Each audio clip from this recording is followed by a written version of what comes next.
given a lot of thought over the last number of years, particularly to the doctrine of God. There are various attributes that come to the forefront of my mind. One would be probably not the first attribute that many people will think of, the doctrine of divine simplicity. In fact, when many people hear that, they think, well, God isn't simple. What does it mean? It has to do with the unity of God, that God is one. And so we can trace that back to the name I am, where God reveals himself to Moses, I am that I am.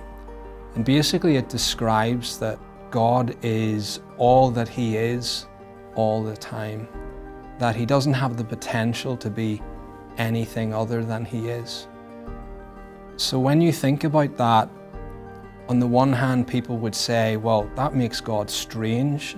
It sounds as if he's like a stone, that he doesn't have the potential to move and flow with us in all the changes of our lives.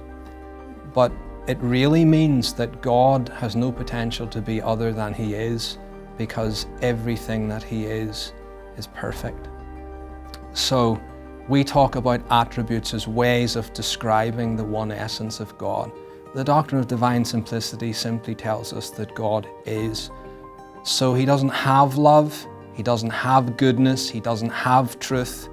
He is good, he is love, he is truth.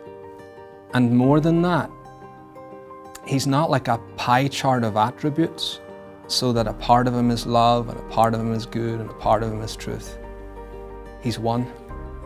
So his love is his truth, is his holiness, is his justice, is his grace. And that has wide-ranging implications for our own Christian life.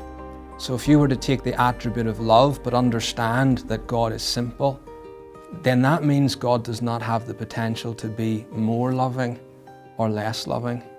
He simply is love in the infinity of his being.